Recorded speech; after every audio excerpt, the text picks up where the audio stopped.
Okay, so on to the next track / performance of Sonia's Cool Chameleon Sounds series, man. This has been an absolutely awesome series so far. It's a birthday special series, and once again, happy birthday, Sonia. I'm going to say it on all the reactions today. When we do the reactions tomorrow, I'll stop. You know what I mean? But at least I hope you're having an absolutely awesome day. The very next track we're doing now is Genesis, No Son of Mine. I don't know if I've ever heard that before. Genesis sounds familiar, but I don't think we've ever reacted to them. I don't know. Anyway, the message over here is the song was released in 1991. Tony Banks built the track for this song using a device called an emulator, which allowed him to sample a guitar part like Mike Rutherford played. Slowing down the sample, Banks got a sound he related to the trumpeting of an elephant. Rutherford didn't know he was being recorded when Banks grabbed the sample. He would record random bits of what was going on in the studio and see what he could do with them. Apparently that is some song facts for you. Let's rock and roll, man. I don't think I've ever heard this before. I'm pretty sure I haven't. Let's see what we've got over here. Let's go.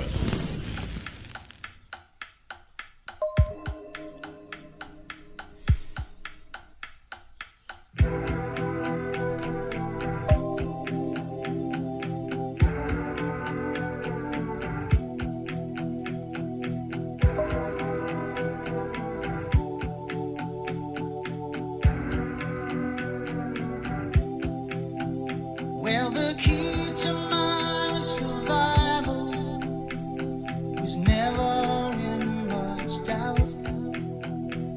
The question was how I could keep sane, trying to find a way out. Ooh. Things were never easy for me. Peace of mind was hard to find, and I needed a place where I could hide, somewhere I could call mine. I didn't think much about it till it started happening all the time. Soon I was living with. Okay, so just based on the actual lyrics itself and the actual video as well, I'm sure this is just speaking about abuse, right? Abuse in at home, essentially. So also said like I needed to run away and find a piece that's mine, right? Because at home he was just being abused. So I think this is a song about abuse. That's about the parental abuse. Let me not go here. Let me not even go there. All the time. Soon I was living with the fear every day of what might happen that night. I couldn't stand to hear the crying of my mother, and I remember when I swore that would be the last we'd see, and I never went home again. They say the time is a healer, and now my wounds are not the same. Time absolutely is definitely a healer. It takes a hell of a lot of work. It's not just time. It actually takes a hell of a lot of work. It does get to a point where you actually crack. Later in your life, you feel that you are actually driven by a lot of what happened in your past, right? That sits with you, and you don't realize that. You don't realize how much of that drives your present, right? Unless you release that, unless you literally offload all of that, that shit will fucking haunt you. You'll always feel like there's a grey cloud above your head, right? Because everything plays into that insecurity. You'll have a relationship with somebody, and let's say you break up or she breaks up with you, it's then you's like, I'm not good enough, I'm not worthy enough, right? She doesn't want me, I mean, because of me, because you start just absolutely battering yourself and crucifying yourself for something that is got nothing to do with that, but obviously you're playing back into the insecurities of the past. That's why it's really, really important to actually get to a point where you break the cycle from your past. You break that cycle, because it could very easily, you could continue that cycle because that's all you've seen, that's all you've known, right? And then when you get into a relationship, you can, because that's the only thing you've ever seen, the only thing you've ever known, right? You can't control your emotions and you can't channel that in the right way. You could very easily continue that cycle, and then obviously impose all of that on your family and on your partner, essentially. So yeah, anyway, let's carry on. His voice sounds like Phil Collins for some odd reason. It really does.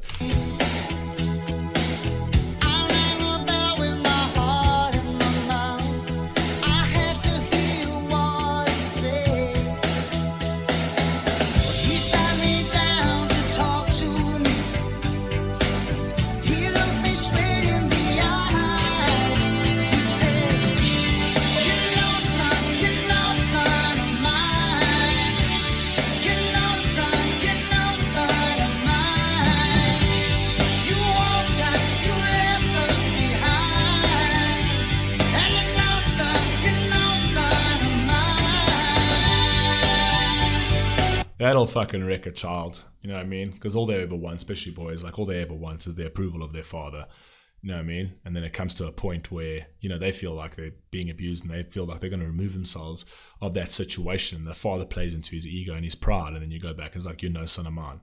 Right? Don't worry, I've had that. Don't worry, I've had that. I've actually had that from everyone that's actually been my guardian. Like fucking everyone, which is actually quite interesting. From my father, from my mother, and from my biological, from my stepmother as well. You know what I mean? I've had that. Don't worry. I promise you, these are very, very strange, egotistical people. But anyway, they had their own shit when they were kids. They had their own traumas. And they were still being sort of guided by that, essentially. And they never worked through any of that. So it gets to a point. For me, it's like, it is what it is. I'm a man now. Forgive them.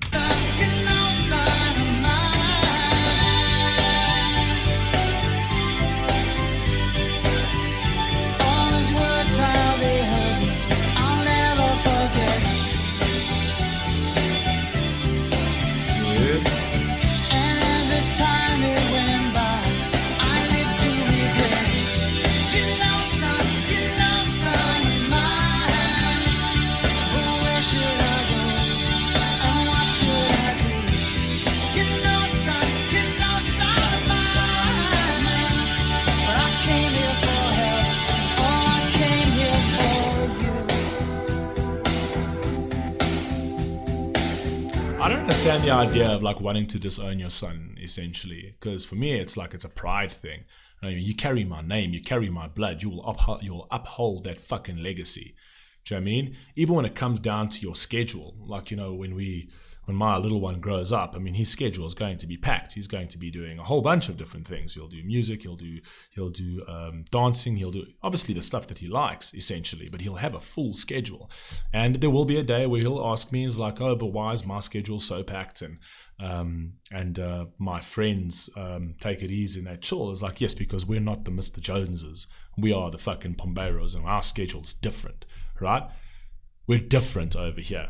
We're a different family. You're going to be fucking greater than all of those Mr. fucking Joneses. That's how you want to build your child.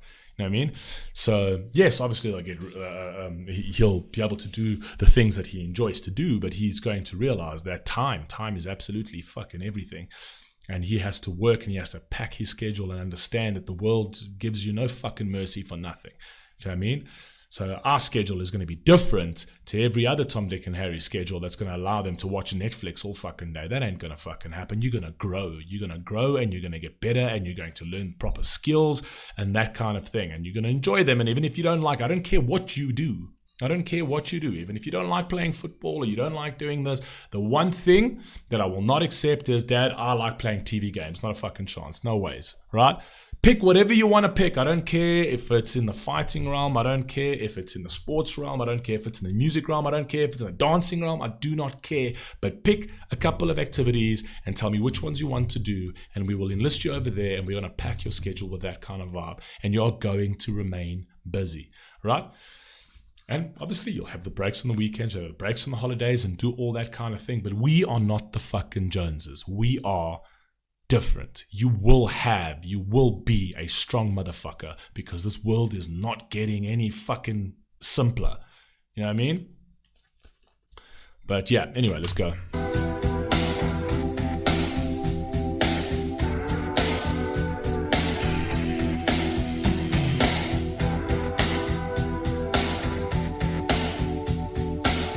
And he's going to go through specifically the boys, they're going to go through the 3 stages anyway, right? They're going to go through the 3 stages with their father. First, it's going to be, they're going to idolize, then they're going to demonize, and then they're going to humanize.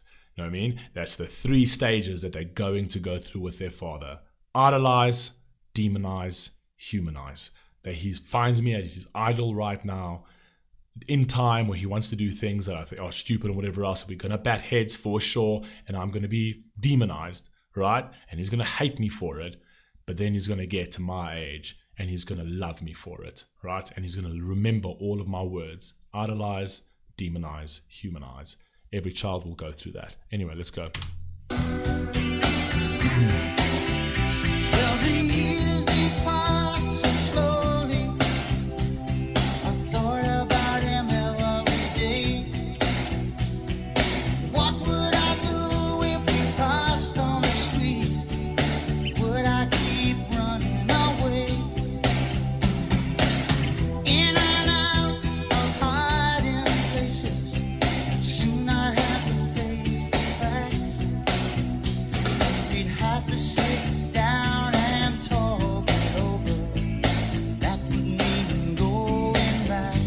Yeah, gotta do it. Even if they don't want to hear it, you gotta do it. You gotta do it even if they don't want to hear it. You've just gotta do it. You've gotta say what you've gotta say directly to their face. That's how you get rid of that fucking shit. You know what I mean? And it doesn't matter, even if they don't accept it and they say it's bullshit, it doesn't matter, but just get it directly. And even if it's just keep quiet for 5 fucking minutes. For 5 minutes, shut the fuck up. And let me just say what I have to say. I don't care what you do. You can take everything that I say and just throw it out like it never even existed. It's fine, but let me at least fucking say it. You know what I mean? I have to say it. Let's go.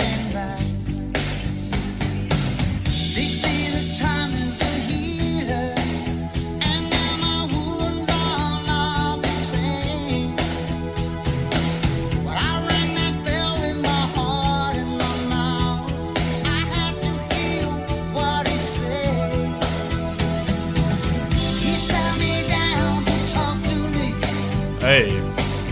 He looked me straight in the eyes. He said, you know, son of mine. You know, son of mine. And that's perfectly fine because he took the bigger step, right? He actually went back to actually speak to his father, and his father stayed stuck to his rightness. Doesn't matter. He took the right step. He took the right action and he did what he was supposed to do, and he's going to feel better for it. And I mean, obviously it's always going to hurt when your dad says, no, well, you're no son of mine or whatever else. You know what I mean? But it comes from such an ignorant, egotistical place. It's not that he actually means it. It's that he literally cannot. He's so ingrained and so set in his ways that he can't let go of his fucking rightness and his pride, that he'll never give that to his son. But he'll feel it one day. He'll feel it one day. And one day on his deathbed, he will realize it comes back. No one ever gets away with everything. No one ever gets away with anything ever in life. Let's go, man. When you walked out, you left us behind. And you know, son of mine. The fox's head was moving on the wall for some odd reason. Always wish I had her. I'll never forget. Yo, that fox's head's on the wall. How is his head moving? Always wish I had her. I'll never forget. And as the time it went by, I lived to regret. You know, son of mine. But where should I go? And what should I do? You know, son of mine. When I came to Only one thing about this video and this song is that it's not loud enough. Oh my god, it kills me when it's not loud enough. It's so low.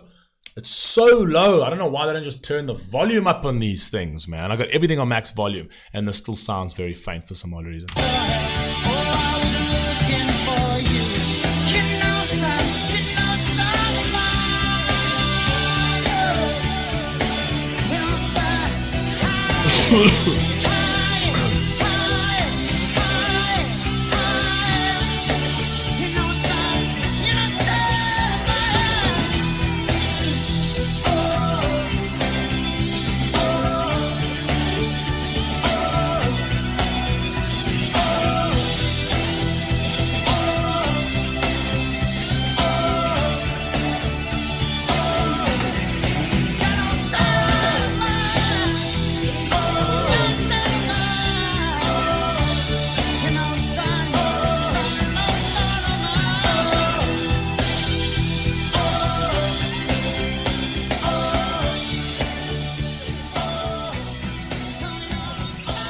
clever actually putting the father and the son inside that little sort of snow globe and then breaking it essentially because he felt like he was trapped when he was at home, and that obviously was a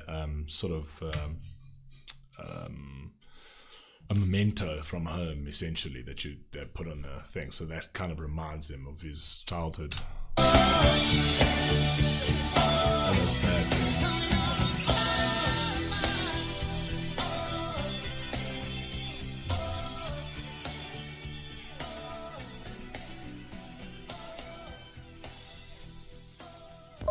It could very well be that this is Phil Collins. This could be. That's how ignorant I am when it comes to this kind of thing. Maybe Phil Collins sang for Genesis. I'm not entirely sure, but that sounded very Phil Collins-ish. But anyway, you guys let me know down below what you think. But yeah, very cool track, man. Very cool, very real stuff that's happening everywhere, man. Everywhere. This is a major problem in this world as well. You know what I mean? And fathers are very fucking important figures in the household. They are very, if not the most important figure in the household, specifically for boys, are fathers. People can sit there and say, no. Yes, 100%. They are the ones who actually control, specifically boys, their emotions and how to channel their emotions, right? Just take a look at statistics. The majority of school shooters and the majority of kids that run astray and go into gangs are come from fatherless homes. It's very important to have a father in the house, and a very strong, stable one at that. Anyway, I love you all. Please stay safe, please stay healthy. I'll catch you on the next one. Peace.